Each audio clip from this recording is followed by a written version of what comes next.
a great honor to be able to introduce Jeff Hammerbacher, and it's also one of the more fun things I've been able to do, one of my more fun assignments in the past couple of weeks, because he's really quite an unusual guy. He began his career at Harvard, where he finished an undergraduate degree in mathematics, and then, like so many bright mathematics undergraduates, he came here to the city, actually, and worked as a quantitative analyst, or a quant, as the lingo goes, at Bear Stearns. But after a relatively short period, about a year, he grew weary of that and was invited to go to a little-known, very small startup enterprise called Facebook.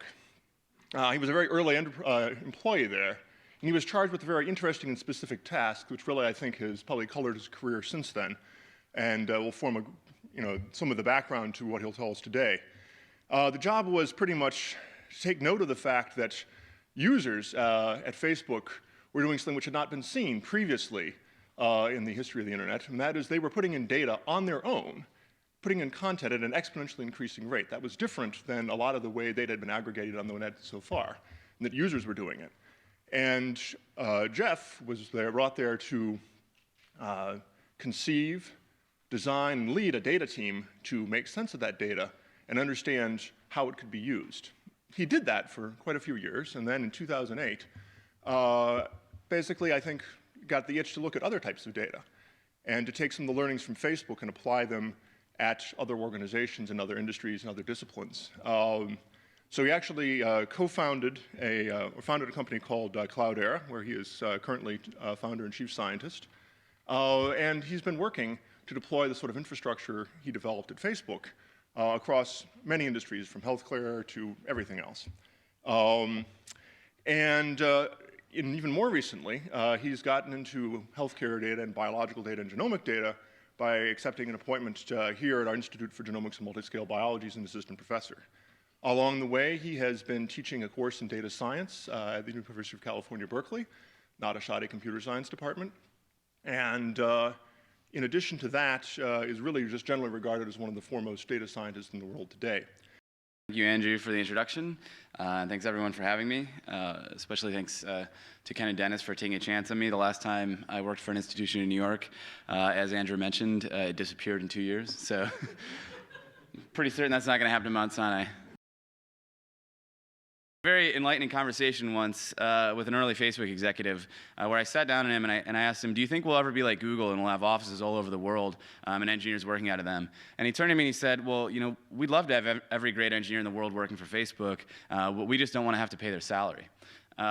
And it was very enlightening, because if you look at a lot of what Facebook has done from a product strategy perspective, the Facebook platform, which enabled third-party companies to build on top of the Facebook product, grew out of this desire to make the world work for Facebook.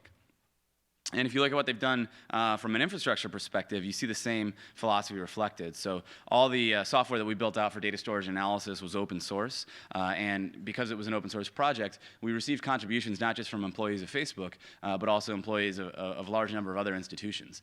So those are all people who were not on my payroll, but they were making my infrastructure better. And I thought that was very enlightening. And in fact, Facebook's taken a remarkable step of not just making their software open source, but since I've left, they've made the designs for their data centers and even their servers open source. So you can go and download a CAD file which describes how individual Facebook servers are designed and laid out, and then you can order that server to be running your infrastructure. So I think it's very important to think about not just the people that you employ within your particular organization, but also the people who are external to that organization, and how you can align their interests with yours and enable them to work for you. In the 1950s or so, there was a prize put out by a UK businessman who wanted to figure out if it was possible to build a plane which could be powered by human beings alone. And so for decades, people attempted to build a plane which would be powered by human beings alone, by a single human being alone. And it turns out that people would spend all this money up front on research and come up with a theory about how to build this plane, take them years to build the plane, they try and fly it, and it would just crash. Until one day, several decades later after the challenge was issued, a scientist said, you know what, people are solving the wrong problem. The right problem to be solving is, I need to build a plane which can be reconstructed immediately upon crash, or as fast as possible after crashing, so that I can speed through that iteration cycle more rapidly. And so this guy spent a lot of time figuring out how to build a plane out of like PVC and plastic and things like that. And of course, it didn't work on his first try. But the thing was, when the plane broke, he was able to get back up, put it back together, try out a new idea. And oftentimes, he would try out 2 or 3 new ideas in a single day. And within a few months, he was able to build a plane which could be powered by a single human being alone. And so the most important lesson there was to just make it build that harness for innovation. Make it easy to try something new and then to fail quickly and then to get something else slightly better out there. And that was something that we worked on a lot at Facebook. We often said move fast and break things was part of our motto. Interested in something, take it apart. I'll never forget, there was one day I was staying late at the office, and there was a couple of these guys that were about 19 years old at the time, and the Apple TV had just come out, and they went down to the Apple store, they bought one of the first Apple TVs, and then in the office that night, they reverse engineered it, figured out how to make it play arbitrary video files. And then they uploaded that video to the internet, and the next day, our chief of security was basically like, never do that again. The FBI is literally going to arrest us. And he used to work at the FBI, so he knew what he was talking about. But it was just really cool to be in an office where people wanted to stay late and take apart a device and make it work and to do the things they wanted it to do. And I was just very inspired by those individuals and being around them. So on that note, being revolutionary, one of the things that drew me to Mount Sinai was a guy named Eric Schott, probably the thing that drew me to Mount Sinai. So Eric wrote an article a couple years ago, and the title of it was "Genomic Advances of the 2000s Will Demand an Informatics Revolution of the 2010s." So hey, revolution, I'm here. Sounds fun. And when I was very curious, I was excited to give this talk, but I was also surprised to be asked. And when I was talking to Scott about what the things that he'd hoped me to talk about, he said, well, our primary goal is to sensitize ourselves to your phenotype. And I thought that was pretty interesting. So I'm going to try and just be myself and what I'm attempting to accomplish at Mount Sinai, I'm going to bring the same set of eyes and the same set of hands that I brought to the previous 2 organizations I was involved with, and hopefully it works out. I'm sure I'm going to break a few eggs along the way, and feel free to give me feedback if I'm putting my foot in my mouth.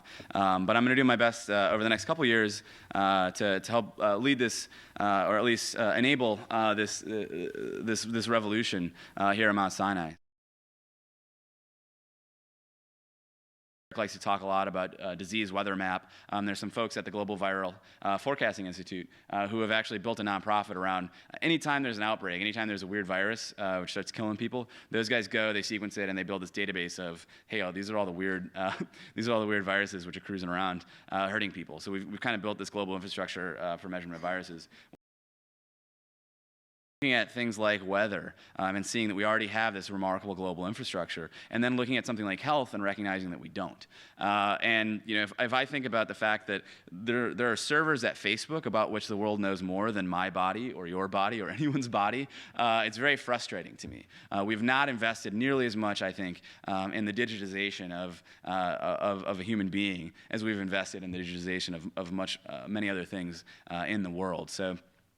I think that it's very important that we recognize that this is happening, and we allow this, and we get in front of the trend, and we allow it to happen in a way that we believe in. So there's, in American history, there's a very famous guy who wrote about something called the frontier thesis, where he felt that a lot of the American character was shaped by the fact that we had this frontier to explore. And I think that a lot of the character of the institutions that are going to be successful in this new world will be shaped by this frontier of data that needs to be of the world that needs to be digitized.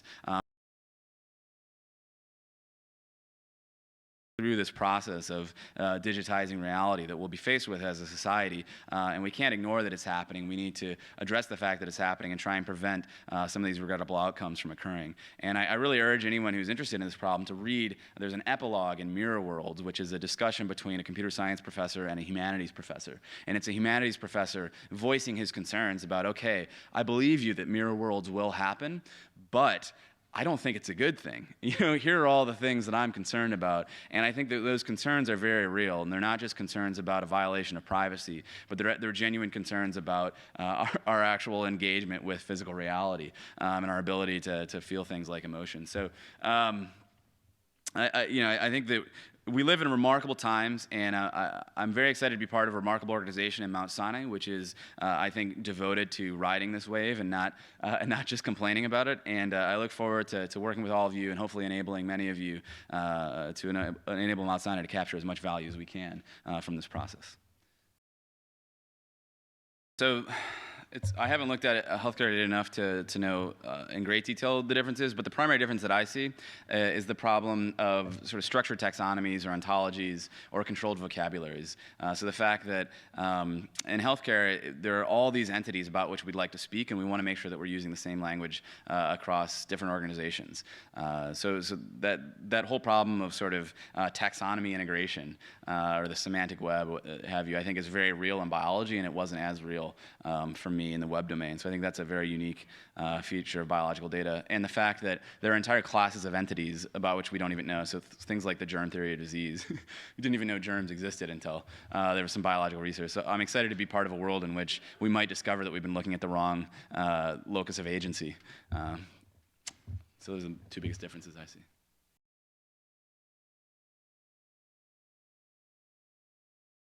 Yeah, because failure hurts a lot more here.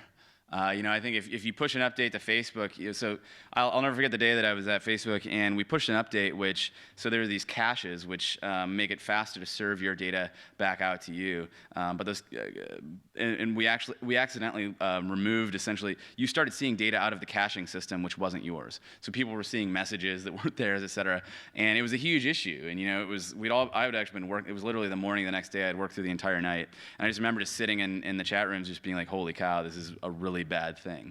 But we rolled it back, and you guys probably don't even know that happened, right? But if something like that happened in medicine, I mean, the institution itself could be called into question. So I think that the biggest reason that things haven't happened in the biomedical domain is simply that outcomes matter a lot more. I'll also never forget the day after I left Facebook that I went and sat inside of Navigenics' office, and I looked at some ROC curves. So in predictive modeling, ROC curves are how you evaluate the quality of the predictive model you've built. And I had been looking at ROC curves for the last several years about basically click-throughs on ads, and those were really boring, and I didn't care about them at all. And these guys had ROC curves for predicting whether or not someone was going to survive a cancer treatment. And I just remember just being like, wow, I feel like I would try so much harder and be so much more interested in this problem if my ROC curves were looking at outcomes like whether or not someone had lived or died. So I think that I don't think it's a failure of the biomedical domain for not having innovated in this infrastructure because the outcomes matter a lot more. I think it would be a failure of the biomedical domain not to learn from and borrow from the innovations of other worlds.